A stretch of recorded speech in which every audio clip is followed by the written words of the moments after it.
मित्रों नमस्कार, मैं आर यादव आपका स्वागत करता हूं।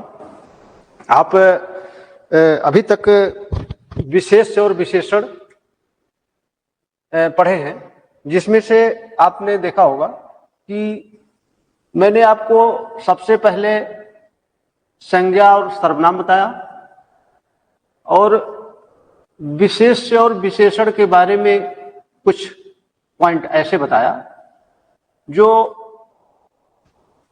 आपके एग्जाम के लिए बहुत ही उपयोगी सिद्ध है।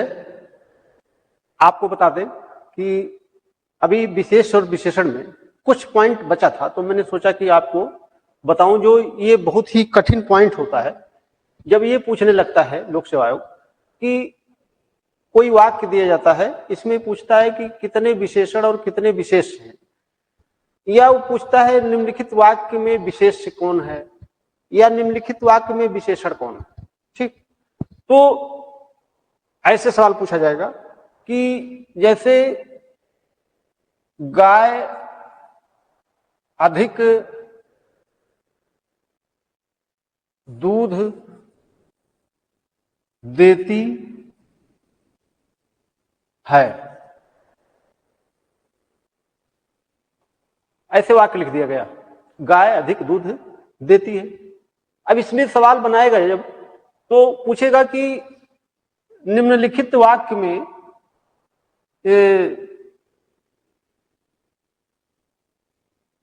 अधिक लिख देगा, निम्नलिखित वाक्य में अधिक किसकी विशेषता बता रहा है,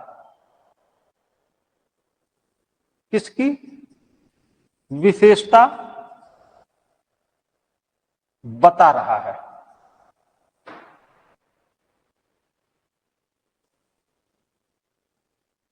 ऐसे वाक्य पूछेगा, अधिक किसकी विशेषता बता रहा है। अब विशेषता बता रहा है, इसका मतलब वो शब्द क्या है, अधिक विशेषण है। तो जब मैंने आपसे बताया था कि विशेषण विशेष के या तो दाहिने तरफ होता है या तो बाएं तरफ होता है, तो या तो आप विशेष पहचान लीजिए या तो विशेषण पहचान लीजिए। तो इस शब्द से ही पता है कि वास्तव में जो अधिक शब्द लिखा गया है ये क्या है, ये विशेषण है। ठीक, और मैंने ये भी लिखवाया था आपको कि विशेषण हमेशा संज्ञा या सर्वनाम की ही विशेषता बताता है। इसका मतलब क्या है कि जो विशेषण होगा वो विशेष की विशेषता बताएगा, यानी कि हम संज्ञा और सर्वनाम का नाम नहीं लेते हैं यहां पर। कहां पर, जब विशेष और विशेषण पढ़ रहे होते हैं तो हमको ये मालूम है कि जो संज्ञा और सर्वनाम है वह क्या है, वह विशेष है। समझ गए आप? तो आपको ये 2-3 पॉइंट हमेशा ध्यान में रखना है। तो आप यहां देखेंगे कि इसके बगल में क्या लिखा गया है, दूध लिखा गया है। अधिक के बगल में क्या लिखा गया है, दूध लिखा गया है। इसके बगल में भी एक विशेष लिखा गया है, जो गाय लिखा गया है, ये भी विशेष है। ठीक, लेकिन जो ये कहा जाए कि इसकी किसकी विशेषता बता रहा है, ठीक है, तो अधिक दूध की विशेषता बता रहा है, यानी कि अधिक दूध देती है, यानी कि हो गया कि ये दूध की विशेषता बताई जा रही है, ये गाय की विशेषता नहीं है। क्योंकि आपने देखा होगा कि ये गाय के बाद शब्द लिखा गया है ऐसे कंडीशन में कि जो किसकी विशेषता बता रहा है, तो उसके बाद वाले शब्द जो विशेष लिखा होता है, यानी उसके बाद वाला शब्द क्या लिखा गया है, अधिक के बाद में दूध लिखा गया है। यानी कि जब आप विधेय विशेषण पढ़ रहे थे तो विधेय विशेषण मैंने बताया था कि क्रिया के ठीक पूर्व लगने वाले विशेषण को हम क्या कहते हैं, हम कहते हैं विधेय विशेषण। ठीक, समझ गए आप? तो ये किसकी विशेषता बताया है कि ये यहां पर चूंकि ये पूछा जा रहा है आपसे कि अधिक किसकी विशेषता बता रहा है, तो आप बताएंगे दूध की विशेषता बता रहा है। समझ गए आप? इतनी बात, बहुत सामान्य बात मैंने आपको बताया कि सवाल ऐसे भी पूछा जाता है। तो आपको ये भी ध्यान रखना है कि यहां से सवाल उल्टा भी पूछ सकता है। क्या पूछेगा? ठीक, आप देख रहे हैं कि इसमें पूछेगा कि वाक्य में विशेषण बताइए, वाक्य में विशेषण कौन है, तो क्या बताएंगे? अधिक है। ठीक है, तो पहचान गए आप। तो ये सरल था, ये कोई कठिन नहीं है पॉइंट। तो आपको मैं बता दूं कि जैसे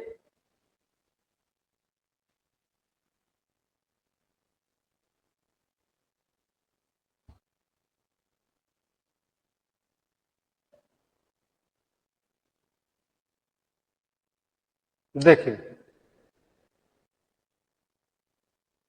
दूसरा क्वेश्चन पूछता है कि हमने कह दिया कि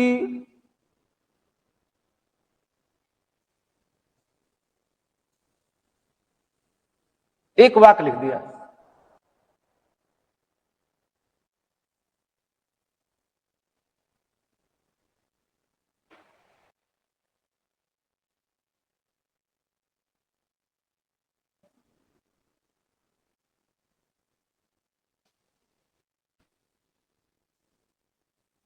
ऐसे वाक्य जब आएंगे तो थोड़े बड़े आते हैं।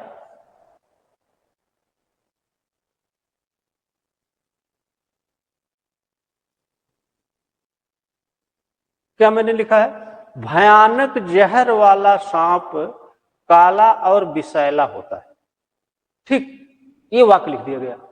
आपसे पूछा जाएगा निम्नलिखित वाक्य में कितना विशेषण और कितना विशेष्य है। इस प्रकार के जब सवाल पूछे जाते हैं तब थोड़ा सा कठिन हो जाता है। कैसे कठिन होगा? आपको इसमें विशेष और विशेषण छांटना है, तो कैसे छांटेंगे? या तो आप विशेष से पहचानते हो या तो विशेषण पहचानते हो। तो अगर विशेष से पहचान गए आप तो उसके ठीक दाहिने या बाएं तरफ विशेषण होगा। अगर आपने विशेषण पहचान लिया तो उसके ठीक दाहिने या बाएं तरफ विशेष्य होगा। तो मान लीजिए कि आपने ये पहचान लिया कि भयानक शब्द जो है ये क्या है? ये विशेषण है। पहचान लिया अगर आपने, तो ये शब्द क्या होगा? ये शब्द विशेष्य होगा। ठीक, अब देखिए, ये शब्द आपने पहचाना क्या है? ये विशेषण है। अगर विशेषण है तो इसके ठीक बगल में क्या होगा? विशेष्य होगा। ये विशेष्य है, अगर ये विशेष्य, आप ध्यान रखिए, ये क्या है? ये विशेषण हो जाएगा। फिर अगर ये विशेषण है तो इसके बाद में और लगा है, तो इसका मतलब है अगर ये विशेषण है तो और के बाद वाला शब्द भी विशेषण होगा, तब ये भी विशेषण है। क्योंकि मैंने आपको बताया था कि अगर किसी शब्द के बाद में और लगा है तब क्या होगा? ये विशेषण है। ये क्या है? ये विशेष्य है। मैं यहां लिख दे रहा हूं आपको समझने के लिए। ठीक है, देखिए, समझने का प्रयास करिए आप अगर इसको पहचान पाए तो ठीक है, इसको पहचान पाए तो ठीक है। ये शब्द क्या है? जैसे मैंने आपको ट्रिक बताया था कि यह या वह शब्द लिखिए। मान लीजिए कि हमने यहां पर लिख दिया यह व्यक्ति और यहां पर डैश लगा करके है लिख दिया, तो आप उस शब्द को रखिए जिसको चेक करना है कि वास्तव में विशेष है कि विशेषण है। तो मैंने यहां पर रख दिया किस शब्द को? भयानक शब्द लिख दिया। तो भयानक लिख दिया तो इसका मतलब वाक्य में कोई समस्या है? वाक्य में कोई समस्या नहीं है। इसका मतलब है कि बिल्कुल ठीक है, कोई दिक्कत नहीं है। समझ गए आप? तो इसका मतलब है कि अगर आपने पहचान लिया कि ये शब्द विशेषण है तो एक गारंटी है कि इसके बाद वाला शब्द विशेष होगा, क्योंकि यहां पर न कामा है, न और है, न तथा है। तो इसका मतलब क्या है? ये विशेष हो गया। अब देखिए, सांप लिखा हुआ है तो सांप क्या होता है? विशेष से आप पहचान सकते हैं। तो इसके ठीक बाद वाला शब्द काला लिखा है। मैंने जब विशेषण बताया था तो आपको ये बताया था कि जितने भी रंग हैं क्या है? वो सब विशेषण है। तो आप उससे भी पकड़ सकते थे। और यहां पर और लिखा है तो इसका मतलब जिस प्रकार का ये शब्द है उसी प्रकार का दूसरा भी शब्द होगा, यानी कि और के बाद भी वही शब्द होगा। यहां पर तथा लिखा जा सकता है या एवं लिखा जा सकता है या कामा लगाया जा सकता है। तो इतनी बात आप समझ गए। इस प्रकार के शब्द जब पूछे जाते हैं, ऐसे विशेष और विशेषणों की संख्या जब पूछी जाती है, तब आप ऐसे इसको पहचान सकते हैं। तो एक विशेषण ये हो गया, दूसरा विशेषण ये हो गया और तीसरा विशेषण ये हो गया, यानी कि 3 विशेषण हो गए और क्या लिखा, एक विशेष से हो गया।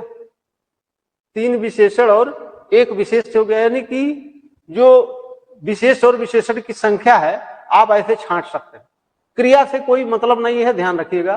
क्रिया को विशेष और विशेषण में मत जोड़ दीजिएगा, ठीक है।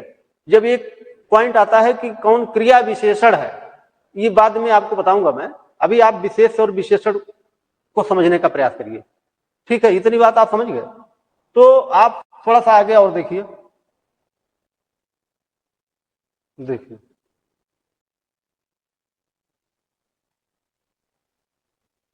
अब आप विशेष और विशेषण के बारे में जो भी पढ़ा है, इसके बाद में जो पॉइंट आपसे किसी प्रकार से छूट गया होगा पढ़ने में, या मान लीजिए कि हमने नहीं बताया, तो आपकी जानकारी के लिए मैं बता दूं कि एक बहुत ही अच्छा नोट यहां से तैयार किया जा रहा है, जो आप उसको ले सकते हैं।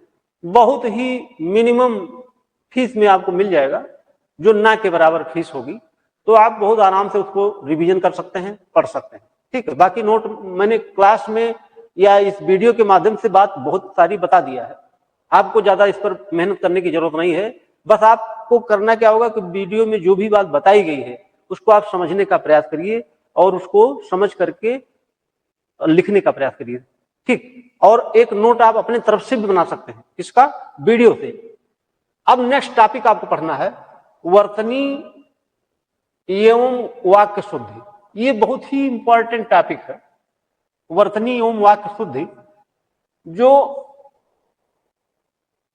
किसी भी एग्जाम के लिए, चाहे जिस प्रकार का एग्जाम हो, तो आपने देखा होगा कि लोग इतना गलत बोलते हैं और गलत लिखते हैं कि अगर मैं आपको बताऊंगा तो आपको भी लगेगा कि वास्तव में मैं गलत बता रहा हूं। बहुत सारे लोग गलत लिखते हैं, लेकिन उनको क्या करना है, उनको इससे कोई मतलब नहीं है कि हमें परीक्षा देना है, तो वो क्यों सुधार करेंगे। आपको परीक्षा देना है तो आप सुधार करिए, ठीक। तो यहां से 2 प्रकार के प्रश्न किए जाते हैं। पहले मैं आपको प्रश्नों का नेचर बता दूं कि कितने प्रकार से वर्तनी एवं वाक्य शुद्धि से प्रश्न किया जाता है।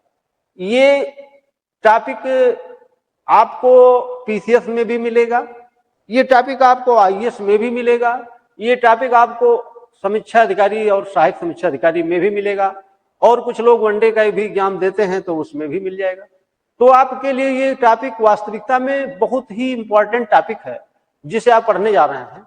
तो थोड़ा सा सीरियस होकर पढ़ेंगे आप, ठीक है, थोड़ा सा सीरियस होकर पढ़ने का प्रयास करेंगे। तो वर्तनी एवं वाक्य शुद्धि को हम अध्ययन के दृष्टिकोण से 4 भागों में बांट करके पढ़ते हैं, ठीक। यानी कि वर्तनी एवं वाक्य शुद्धि जो व्याकरण शास्त्र में दिया गया है, इसको हम 4 भागों में बांट करके पढ़ते हैं। एक होता है वर्ण संबंधी अशुद्धि, दूसरा होता है क्रम संबंधी अशुद्धि, तीसरा होता है अन्वय संबंधी अशुद्धि, और अगला वाक्यगत प्रयोग। इतने प्रकार की अशुद्धियां होती हैं। अन्वय का मतलब होता है मेल। मेल, इसके बारे में मैं आपको बताता हूं, किसका मेल कैसे मेल होता है। ये जितने भी प्रकार की अशुद्धियां मैंने लिखा है, ये इतने ही प्रकार की अशुद्धियां होती हैं। अब अलग अलग परीक्षाओं में अलग अलग तरीके से प्रश्न पूछे जाते हैं। जैसे वनडे एग्जाम होगा तो उसमें मात्र वो वर्तनी शुद्धि पूछेगा कि निम्नलिखित वाक्य शब्दों में किसकी वर्तनी शुद्ध है या किसकी वर्तनी अशुद्ध है। ये तो सामान्य प्रश्न पूछा जाता है। लेकिन आरओ और समीक्षा, इसमें पीसीएस वगैरह में या और आईएएस में वाक्यों से संबंधित प्रश्न पूछे जाते हैं कि जैसे निम्नलिखित में से कौन वाक्य शुद्ध है या निम्नलिखित में कौन वाक्य अशुद्ध है। इस प्रकार के प्रश्न किए जाते हैं। तो सबसे पहले आप ये जानिए कि जो वर्ण होता है, वर्ण को हम 2 भागों में बांट करके पढ़ते हैं। एक तो ऑलरेडी वर्ण होता ही है, और दूसरा होता है वर्तनी। वर्तनी को हम दूसरी भाषा में मात्रा कहते हैं। ठीक, वर्तनी को हम सामान्य भाषा में क्या बोलते हैं? मात्रा। जैसे आप मात्रा लगाते हैं उसी को हम वर्तनी बोलते हैं। ये जो वर्ण मैंने लिखा है, तो वर्ण आप जानते होंगे कि वर्ण ये भी है, वर्ण ये भी है, वर्ण कुछ भी आप लिख सकते हैं। जितने भी वर्ण आप पढ़ते हैं ये सारे वर्ण हैं। ठीक, इसमें मैंने स्वर भी लिखा है और व्यंजन भी लिखा है, लेकिन स्वर और व्यंजन दोनों को ही मिला दिया जाए तो उसको हम वर्ण बोल सकते हैं। चाहे हम व्यंजन हो उसको भी वर्ण बोल सकते हैं, स्वर हो उसको भी वर्ण बोलते हैं। उसके दो भाग हैं। ठीक, जैसे एक होता है व्यंजन, ठीक है, व्यंजन भी वर्ण होता है और जो मात्रा होती है वो भी वर्ण होता है। तो इसको दो पार्टों में बांट करके हम पढ़ते हैं। कैसे? जैसे आपने लिखा कि ऐसे सवाल पूछा जाता है, आपने पढ़ा भी होगा कि ऐसे लिखा जाता है। ठीक, ऐसे लिख देगा, फिर वो ऐसे लिख दिया। ठीक, अब आप थोड़ा शब्द को देखिए। मैंने शब्द लिखा है कि आशीर्वाद लिखा है, दुकान लिखा है। आपसे पूछा कि ये शब्द सही है, तो इसमें से कुछ लोग ये भी कह सकते सही है, लेकिन वास्तविकता में ये दोनों शब्द गलत लिखे गए हैं। समझ रहे हैं ना? ये गलत लिखे गए हैं। सही क्या होगा?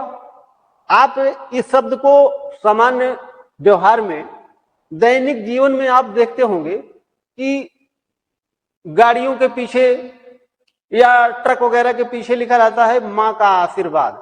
तो जो आशीर्वाद लिखा रहता है वो इसी प्रकार से लिखा रहता है। आपने देखा होगा, याद करिए तो आपको याद आ जाएगा। ठीक, लेकिन क्या ये सही है? सही नहीं है। सही क्या है? सही ये है। सही आप जब पढ़ेंगे तो ये लिखा जाता है, ये सही है। तो इसमें आपने ये देखा कि ये मात्रा की अशुद्धि है, मात्रा में गड़बड़ी है। ठीक, तो इसको हम क्या बोलेंगे? इसको हम बोलेंगे वर्तनी संबंधी अशुद्धि। समझ गए आप? क्यों? क्योंकि इसमें मात्रा की त्रुटि थी, आपने मात्रा कहीं दूसरी जगह लगा दिया, इसलिए गलत हो गया था। अब देखिए, ये मैंने लिखा है दुकान, तो दुकान होता है, न कि दुकान होता है। अब आप देखिए, अब आपको थोड़ा सा अचंभा लगेगा। आप जाते होंगे सामान्य व्यवहार में तो लिखा रहता दुकान नंबर 2, दुकान नंबर 10, दुकान नंबर 20, तो वो इस प्रकार से दुकान लिखा रहता है। ठीक है, तो आप कभी ध्यान नहीं देते हैं, आपके दिमाग में सेव हो गया कि वास्तव में दुकान ऐसे लिखा जाता है। ठीक है, लेकिन क्या दुकान वाले को भी एग्जाम देना है कि क्या ट्रक वाले को एग्जाम देना है जिसने आशीर्वाद को इस प्रकार से लिखा लिया गाड़ी में? जो इस प्रकार से लिखाया है उसको कौन सा एग्जाम देने जाना है? आपको देने जाना है। तो आप सही करिए, आपकी रिस्पॉन्सिबिलिटी है। क्योंकि उससे क्या मतलब है? वो तो लिखवा लिया, अपना गाड़ी जो है चल रही है, उसकी क्या दिक्कत है? ठीक, समझ गए आप? तो ये दोनों शब्द क्या है? ये गलत हैं। और गलत किस प्रकार से है ये आपने देख लिया। किस प्रकार से है? मात्रा की अशुद्धि है। तो क्या लिखेंगे हम? ये दोनों प्रकार की जो शुद्धि आपने देखा, ये मात्रा संबंधी अशुद्धि थी। तो मात्रा संबंधी अशुद्धि को हम बोलेंगे वर्ण संबंधी अशुद्धि। वर्ण संबंधी बोल दीजिए, ब्रैकेट में मात्रा लिख दीजिए, तो ये बहुत अच्छी बात है। क्योंकि एग्जामिनर ये मानता है, मान लीजिए कि छोटे एग्जाम में तो ये सवाल नहीं किया जाता है कि किस प्रकार की अशुद्धि है, लेकिन पीसीएस वगैरह में अब ये भी सवाल पूछा जाता है कि ये किस प्रकार की अशुद्धि है। अगर आपने ऐसे ही उसको सही कर दिया तो आपको आधा नंबर मिलेगा। अगर 1 नंबर का सवाल है, वैसे तो 2 नंबर का होता है, तो 2 नंबर में वो 1 नंबर देगा आपको। और हमने क्या किया? हमने उसको सही लिखा भी और उसके बाद में लिख दिया ये किस प्रकार की अशुद्धि है, तो हमको 2 नंबर का अगर क्वेश्चन है वो, तो 2 नंबर मिलेगा। ठीक, ये आप अंतर समझ लीजिए। अब देखिए, एक पॉइंट आता है कि सवाल लिखा जाता है, ऐसे लिख देगा कि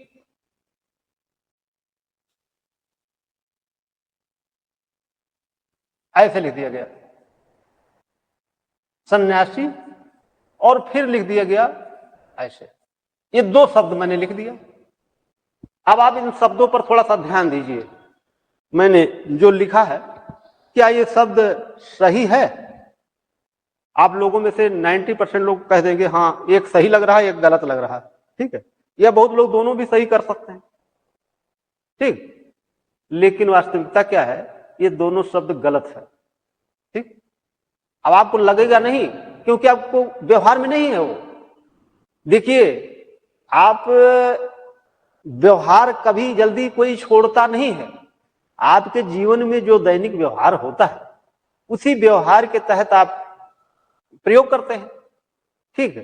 तो आपने जब हर जगह पढ़ रखा है वही चीज गलत पढ़ रखा है, तो सही कैसे स्वीकार करेंगे?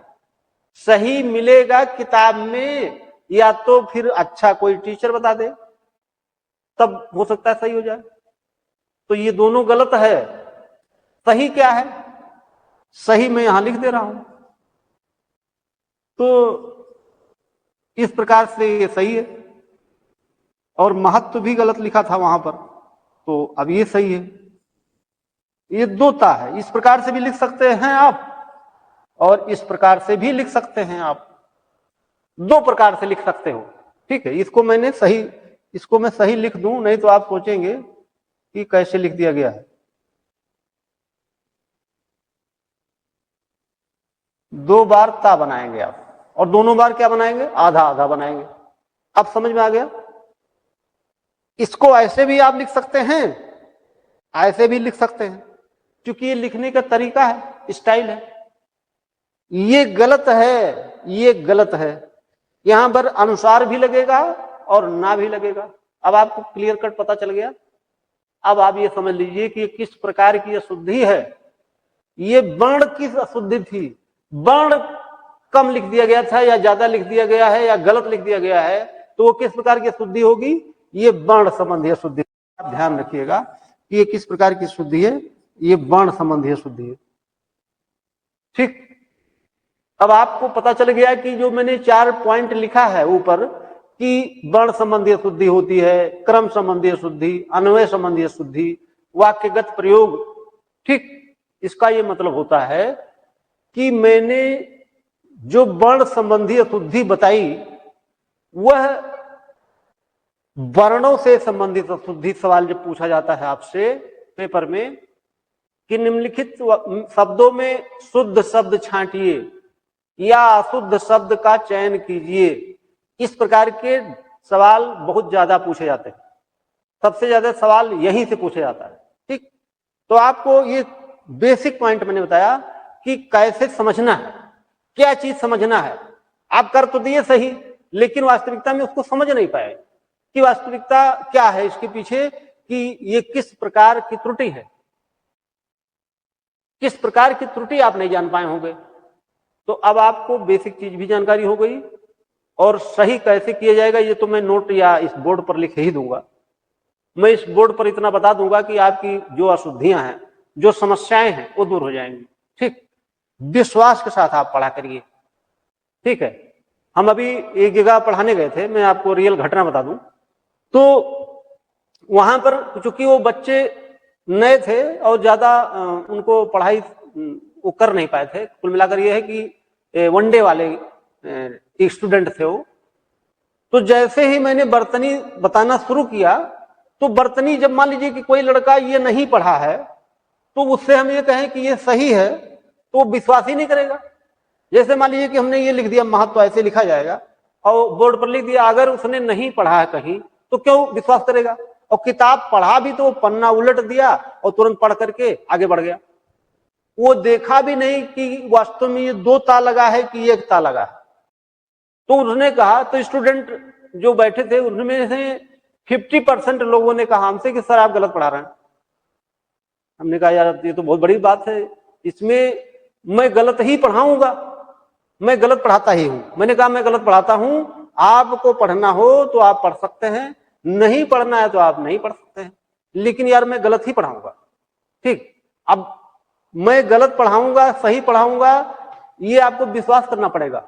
और अगर आपने हमारे ऊपर ये लगा दिया आरोप कि हाँ आप गलत पढ़ा रहे हैं, तो आप हमको दिखाइए किताब, तब मैं मान लूंगा कि हाँ मैं गलत पढ़ा रहा हूं।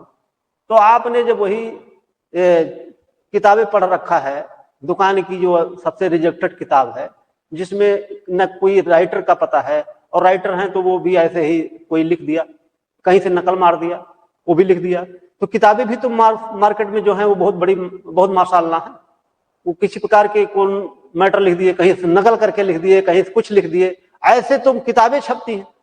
आप अच्छे राइटर को लाइए, वासुदेव नंदन प्रसाद को लाइए, आप राघव प्रकाश बहुत माने जाने टीचर हैं, उनको लाइए, अच्छी किताब लाइए, तब ना मैं मानूंगा कि हाँ मैं गलत पढ़ा रहा हूं। आप तो कह दिए, क्योंकि आपने तो पढ़ा भी नहीं, तब भी बोल दिया, और हम पढ़ रहे हैं उसके बाद भी हम नहीं बोल रहे हैं, समझ गए आप। तो खैर ये तो बात हो गई। आप ये देखिए कि जो वर्ण संबंधी अशुद्धि मैंने आपको बताया, ये इतने प्रकार की अशुद्धियां हैं, ठीक। अब आपको बताना है, जानना है कि जो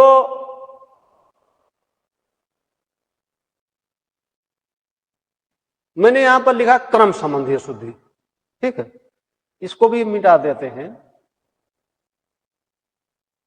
क्रम संबंधी अशुद्धि देखिए आप, वर्ण संबंधी समझ में आ गया होगा आपको, इसमें मैं नोट बनाऊंगा आपके लिए और बोर्ड पर बहुत सारे शब्दों को लिखूंगा भी। अभी आप इसको समझिए पहले, ठीक। क्रम, क्रम का मतलब होता है कि जैसे आपने पढ़ा होगा विभक्तियां, ठीक। आपने क्या पढ़ा है, हमने बताया भी था आपको कि कारक होते हैं और कारक की विभक्तियां होती। तो विभक्तियों में क्या होता है, ये मैंने बहुत विधिवत आपको बताया था, कहा था कि कर्ता की जो विभक्ति हो क्या होती है, कर्ता ने कर्म को आपको रटा होना चाहिए, ये सब चीज रटा होना चाहिए। करण से, संप्रदान के लिए, अपादान से, ये शब्द आपको, ये विभक्तियां रटी होनी चाहिए। अपादान से, संबंध का के की, रारेरी, और अधिकरण में पर, अधिकरण में पर, संबोधन है, अरे ये आपने पढ़ा है, ठीक। ये अगर आपको याद नहीं है तो आप याद कर लीजिए, इसकी जरूरत आपको हर जगह है। जब आप समीक्षाधिकारी मेंस लिखेंगे तो पत्र लेखन इसके बिना नहीं चलेगा, ये याद करना पड़ेगा। पीसीएस देंगे वहां भी नहीं चलेगा। आप कोई वाक्य बोलते हैं तो किसी ना किसी रूप में बोलते हैं इस चीज को, बिना इसके वाक्य बन ही नहीं सकता, तो ये आपको पता होना चाहिए। इसका मतलब मैंने आपको बताया था कि कोई वाक्य आप लिखते हैं कि हमने कहा कि सुरेश विद्यालय जाता है,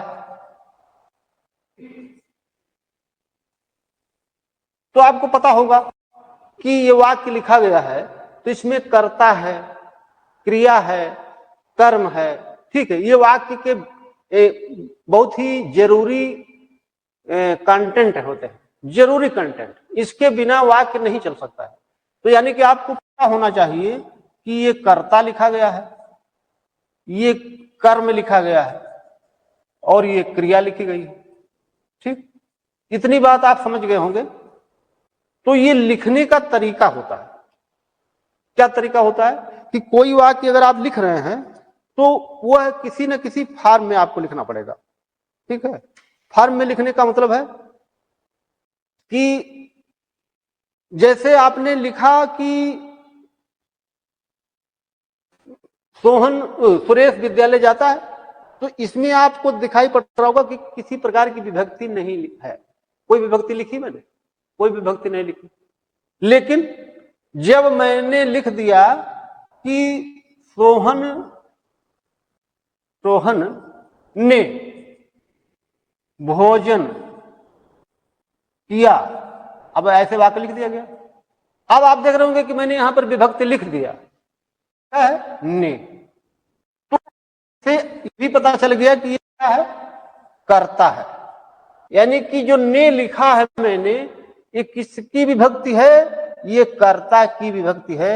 इसी प्रकार से अगर ने है तो ये किसकी विभक्ति है, सोहन की है, तो सोहन क्या है, कर्ता है। आप समझ गए ये बात। ऐसे ही वाक्य में विभिन्न प्रकार की विभक्तियां लिखी रहती हैं, तो आपको उसी से समझना होता है कि ये किस प्रकार की विभक्ति है। तो ये विभक्ति जब आप समझ जाते हैं तो वाक्य त्रुटि जब आप आगे पढ़ेंगे, जब मैं आपको त्रुटि बताऊंगा तो आपको समझ में आ जाएगा। ठीक।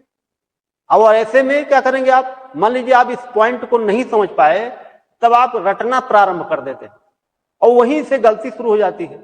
जैसे ही आपने रटना प्रारंभ किया तो आप गलती करना प्रारंभ कर दिए। क्यों? क्योंकि रट करके मैंने बताया है कि आप कभी कंपटीशन नहीं निकाल सकते हैं। निकाल सकते हैं, कौन सा कंपटीशन निकाल सकते हैं, छोटे एग्जाम, वनडे वगैरह है जैसे, ठीक है, जैसे बीडीओ है, लेखपाल है, चपरासी है, ये बहुत सारे एग्जाम ऐसे हैं, छोटे एग्जाम, जिसको आप आराम से निकाल सकते हैं रट करके। लेकिन आप ये कहिए कि हम उत्तर प्रदेश लोक सेवा आयोग, संघ लोक सेवा आयोग, ऐसे एग्जाम को निकाल ले जाएं, तो ऐसे तो पॉसिबिलिटी खत्म हो जाएगी आपकी। ठीक, निकालने की पूरी तरह से पॉसिबिलिटी समाप्त है। कब? जैसे आपने रटना प्रारंभ किया। ठीक, तो आपको क्या करना है, समझना है। समझेंगे तो आपके दिमाग में बहुत देर तक रहेगा, और देर तक क्या, बहुत दिनों तक, बहुत सालों तक रख सकता है, और आपके जीवन पर्यंत भी रह सकता है। ये आपके समझने के ऊपर डिपेंड करता है कि आप कितना समझते हैं। ठीक, तो यानी कि कोई वाक्य लिखा जाता है तो वो इस क्रम में लिखा जाता है। किस क्रम में? कर्ता होगा सबसे पहले, इसके बाद में कर्म होगा, तब फिर क्रिया होगी। ये वाक्य का एक क्रम। ठीक, इतनी बात समझ गए आप। तो अगर मान लीजिए कि मैंने इस क्रम में कोई गड़बड़ी कर दिया, जब क्रम में आप गड़बड़ी करेंगे तो ये क्रम संबंधी अशुद्धि के अंतर्गत आएगा। ठीक, क्रम संबंधी अशुद्धि के अंतर्गत कैसे आएगा कि हमने लिखा था, मान लीजिए कि लिख दिया मैंने सुरेश जाता है, सुरेश जाता है विद्यालय। अब मैंने इसको गलत तरीके से लिख दिया। गलत क्या लिख दिया मैंने, इसको क्रम में इसके अंतर कर दिया, जो क्रम का आर्डर था उसको डिसऑर्डर में लिख दिया, तो ये गलत हो गया। तो ये किस प्रकार की शुद्धि के अंतर्गत आएगा, ये क्रम संबंधी शुद्धि के अंतर्गत आएगा। आप समझ गए। ठीक, अब आपको एक चीज बहुत इंपॉर्टेंट समझना है। ठीक है, बहुत इंपॉर्टेंट चीज समझना क्या है,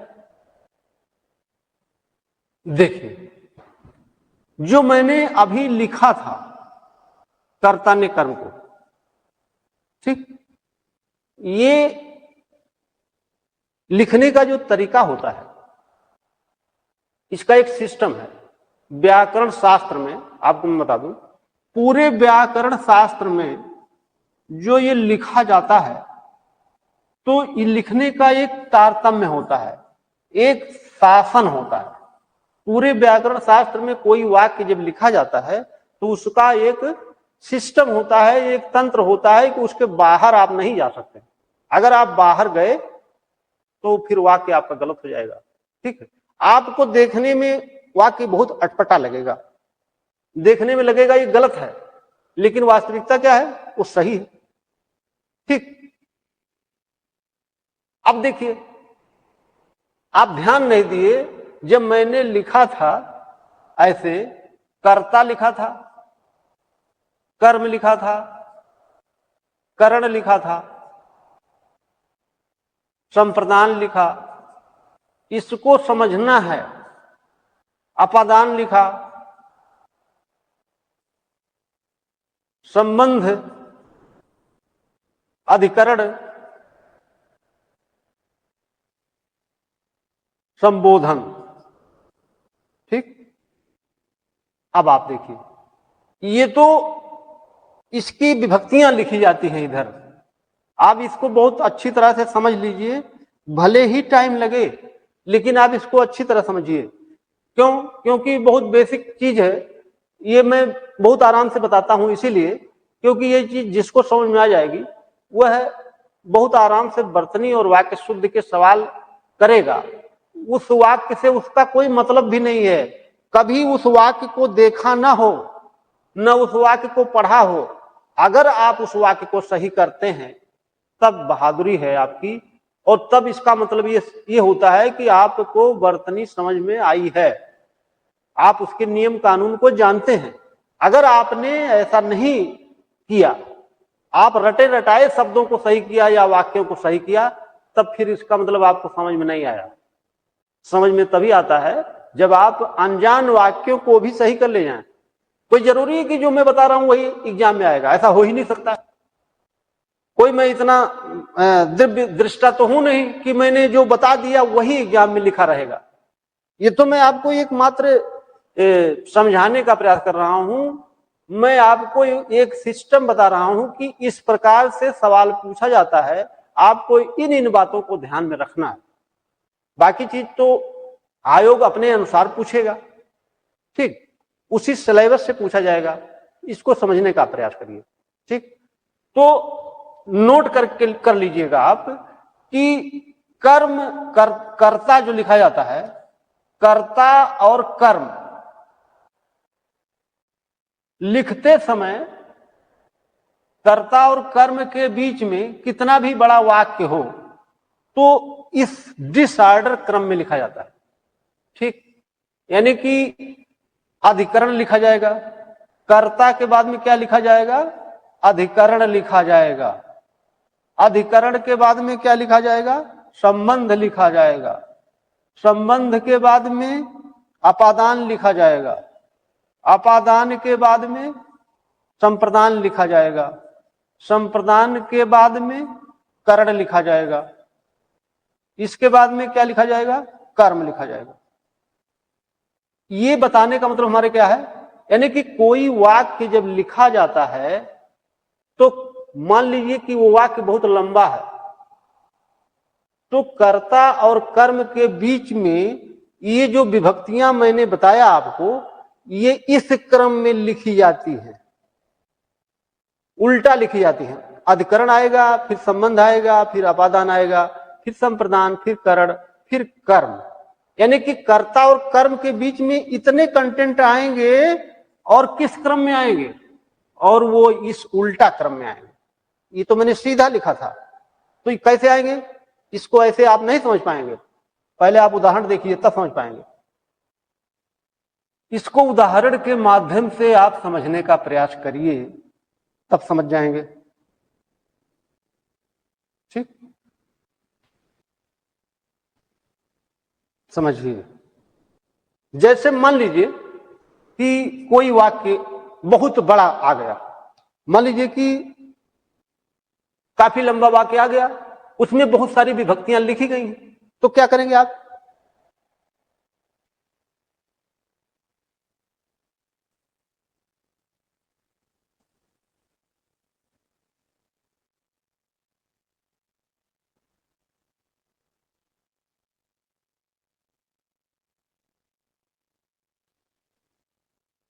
मोहन ने घर में अलमारी से सोहन के लिए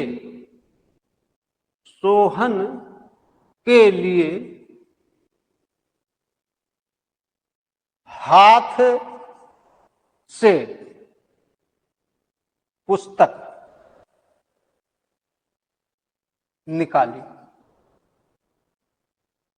अब आप समझिए क्या मैंने लिखा, एक वाक्य लिखा, थोड़ा सा बड़ा लिखा। ठीक, अब हमने जो कहा था आपसे कि ये जो कर्ता और कर्म है, इसके बीच में सारी विभक्तियां लिखी जाती हैं, लेकिन वो डिसऑर्डर में लिखी जाती है, नीचे से ऊपर की तरफ लिखी जाती है। तो इसमें क्या समझना है आपको, ये देख रहे होंगे कि ने लिखा गया, तो ये क्या है, ये कर्ता है, आपको पता है, बहुत आसानी से आप समझ सकते हैं। संबंध क्या है, संबंध का विभक्ति क्या होती है, में पर, हरी, ये अधिकरण, अधिकरण क्या है, में पर, तो ये क्या लिखा गया है, ये जो में लिखा गया है ये क्या है, अधिकरण है। इसके बाद में क्या है, से क्या है, ये करण है, अपादान, सॉरी अपादान, ये क्या है, ये अपादान है। और के लिए क्या है, संप्रदान है।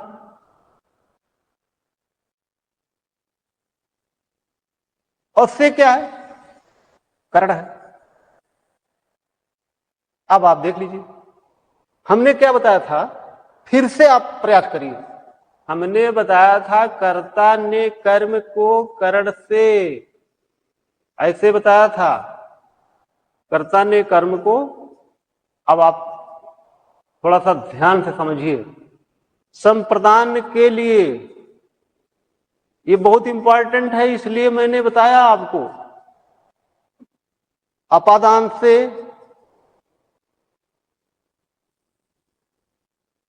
संबंध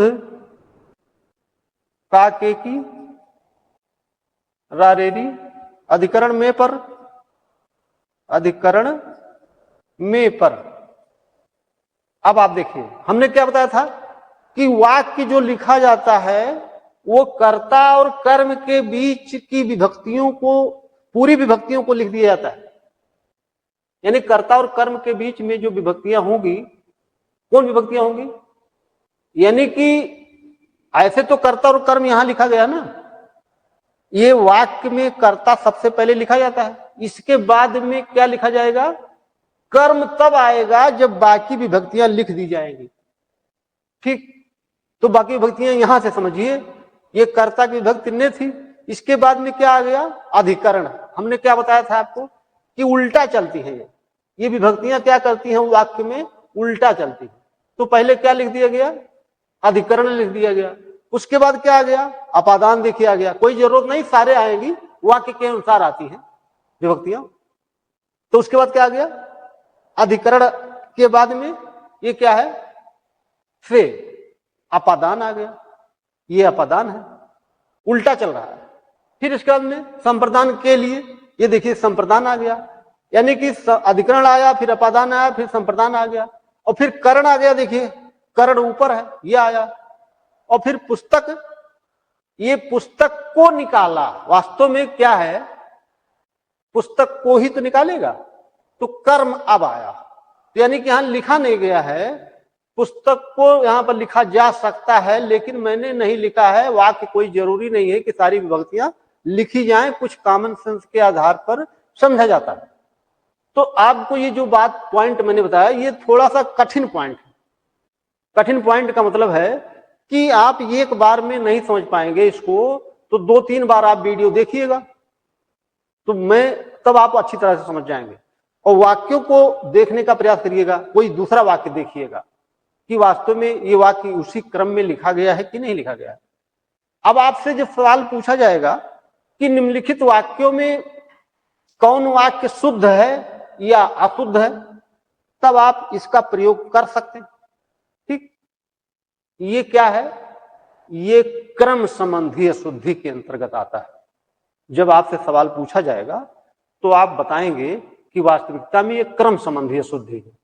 क्यों, क्रम किसका हुआ, एक तो कर्ता से लेकर के जो विभक्तियां संबोधन तक बताई जाती हैं, ये उसके क्रम में डिसऑर्डर जब हो जाता है तो उसी को हम क्रम संबंधी अशुद्धि कहते हैं। समझ गए आप। और सामान्य रूप से वाक्य बिना कर्ता और क्रिया के बन ही नहीं सकता है। ठीक है, कर्ता पहले और क्रिया बाद में लगाई जाती है, ऐसा व्याकरण शास्त्र का नियम है। अब इसमें बहुत सारे और नियम आ गए हैं, तो वो अब उसको भी तो आपको जानना पड़ेगा। तो आप इसको समझिए और बात समझिए। अब देखिए, इसको मैं मिटा देता हूं तो आपको समझ में आ जाएगा कि वास्तव में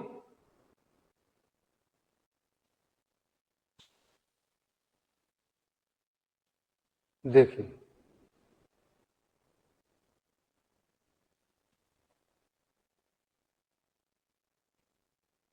अब क्या है, इसमें और सारे पॉइंट हैं। इसमें और सारे पॉइंट क्या है, इसमें और पॉइंट आप नोट कर सकते हैं। इसमें जैसे आपने देखा होगा कि कोई वाक्य लिखा जाता है तो संबोधन आरंभ में लिखा जाता है। इसके और सारे नियम हैं कि जो संबोधन होता है वो कहां लिखा जाता है? आरंभ में। वाक्य में कहां लिखा जाएगा? आरंभ में। कैसे? उदाहरण देख लीजिए आप। शाबाश ऐसे लिखा जाता है, शाबाश, एक्सक्लेमेटरी लगा दिया गया, ठीक, संबोधन लगा दिया गया। वह जीत गया, ऐसे आप लिखेंगे। तो कहां लगाया मैंने संबोधन? संबोधन मैंने आरंभ में ही लगा दिया। तो ये नियम है, ऐसा नहीं कि आप बाद में लगाएंगे, ठीक। दूसरी चीज, विशेष और विशेषण का टॉपिक अलग है। अगर किसी वाक्य में विशेषण आ रहा है, यानी कि वर्तनी वाले पोर्शन में आ रहा है, तो उसका नियम कुछ और है, ठीक। कैसे नियम कुछ और है? इसका नियम है, ये दूसरा पॉइंट आप नोट कर सकते हैं। विशेषण जो होता है ये कब आता है? ये विशेष के पहले आता है। कैसे? विशेषण विशेष के पहले आता है। किसमें आता है? वर्तनी वाले पोर्शन में आता है। यानी कि अगर वर्तनी पूछा जा रहा है, ये तो निश्चित होगा, आपको पता होगा कि 10 प्रश्न विशेषण से करेगा और 10 प्रश्न वर्तनी से करेगा, और वर्तनी में भी 5 प्रश्न वो निम्नलिखित में कौन वर्तनी शुद्ध है, ये 5 प्रश्न हो गया, और निम्नलिखित वाक्यों में कौन वाक्य शुद्ध है, ये भी 5 सवाल हो गया। तो ये निश्चित है कि 4 या 5 सवाल वो वाक्यों से करेगा और 4 या 5 सवाल वो शब्दों से करेगा। तो आपको पता चल जाएगा, अगर वाक्य से कर रहा है, वहां अगर कोई विशेषण आ गया तो विशेषण विशेष के पहले आता है। कैसे? उदाहरण देख लीजिए। जैसे लिखा जाएगा कि आज गर्मी प्रचंड पड़ रही है, ये वाक्य लिख दिया गया, आज गर्मी प्रचंड पड़ रही है। तो आपको देखते ही पता चल जाएगा कि वास्तव में वाक्य बहुत सही लिखा गया। जैसे आपने देखा तो आपको लगा हाँ बिल्कुल सही, एकदम सही तो लिखा है। लेकिन क्या है, ये 100% गलत है। क्यों? क्योंकि नियम के खिलाफ है, ये नियम के खिलाफ।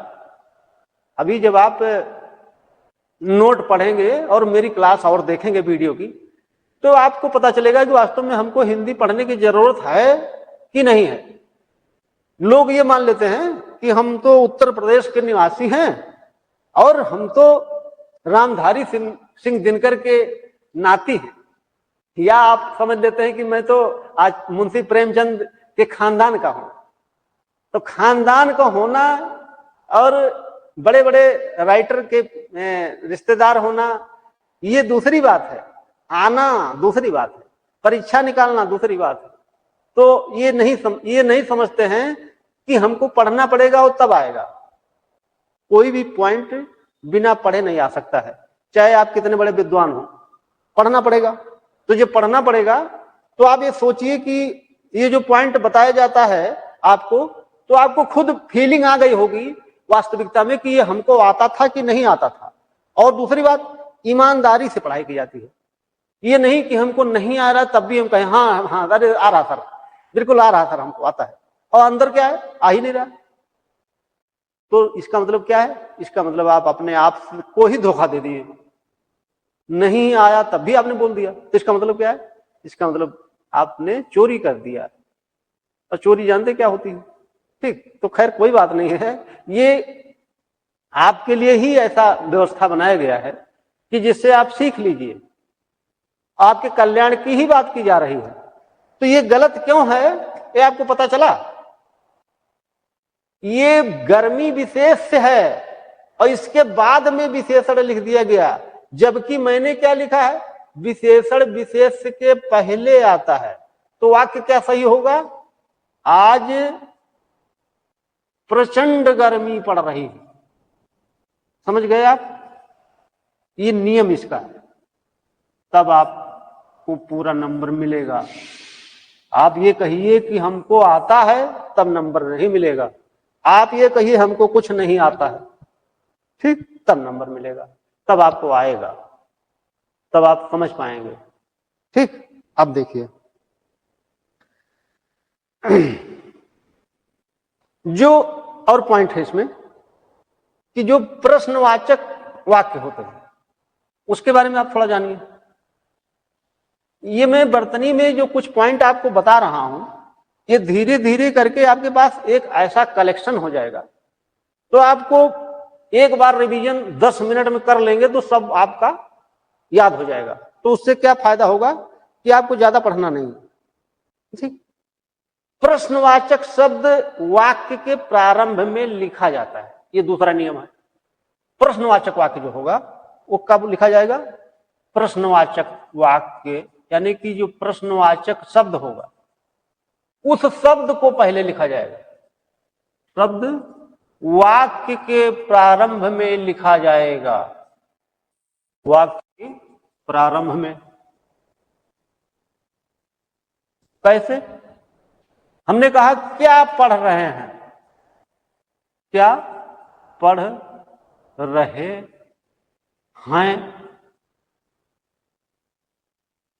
क्वेश्चन मार्क लगा दिया।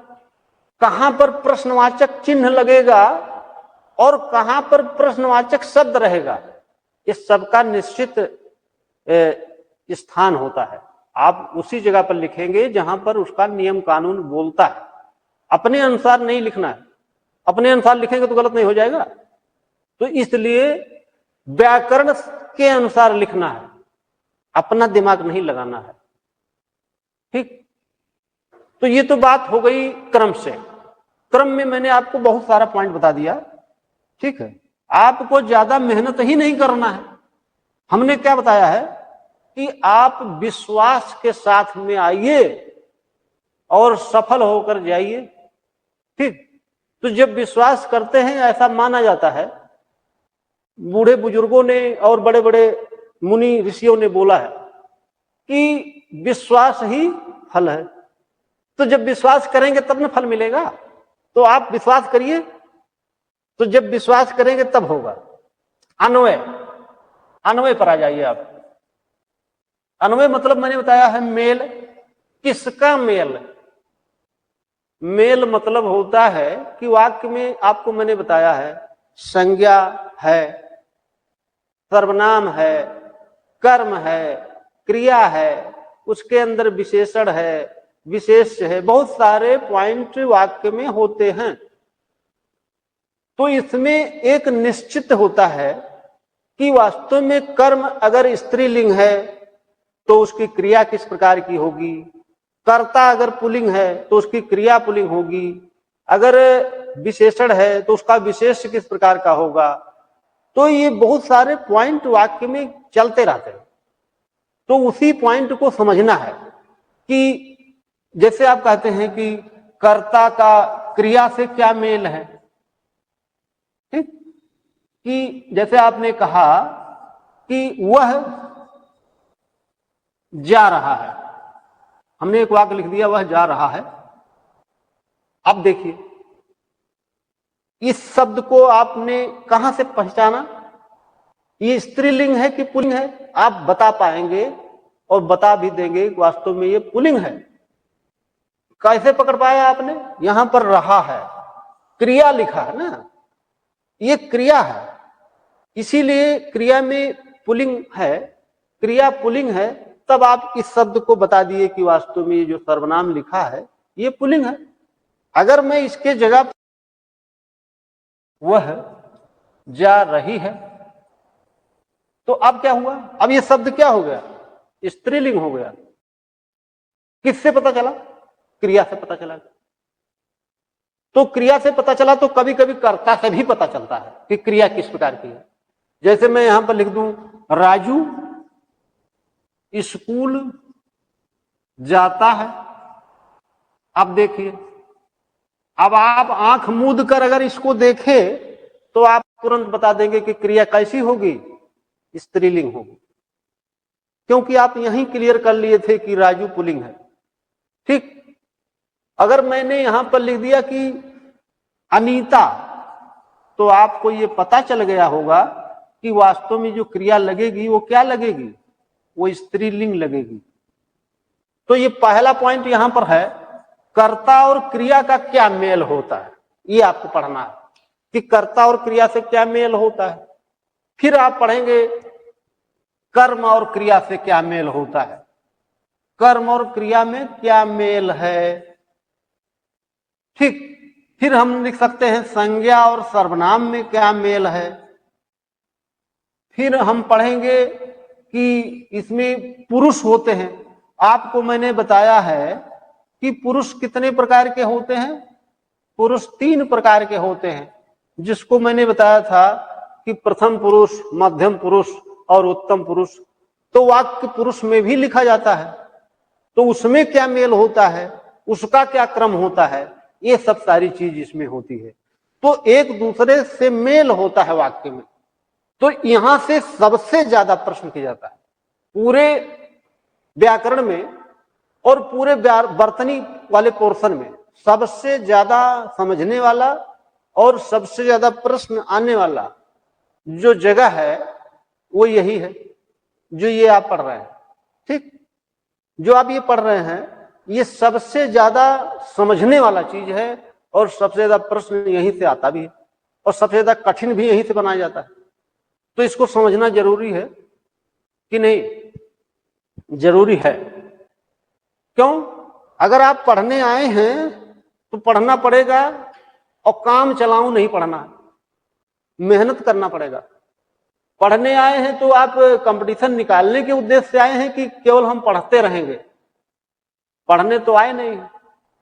आपका मेन उद्देश्य है कि हमको कोई न कोई पद मिल जाए, नहीं अच्छा मिला तो एक सामान्य पद मिल जाए, नहीं सामान्य मिला तो छोटे मिल जाए, लेकिन मिल जाए, खाली हाथ ना जाए। तो उसके लिए कुछ करना पड़ेगा आपको ना, उसके लिए आपको उतना मेहनत करना पड़ेगा जितना उस पद की गरिमा है, जरूरत है, उतना मेहनत करना पड़ेगा। तो आप उतना करिए। ठीक, चलिए ठीक है, बहुत बहुत धन्यवाद आप लोगों को। फिर मैं नेक्स्ट बताता हूं आपको। Thanks a lot of you.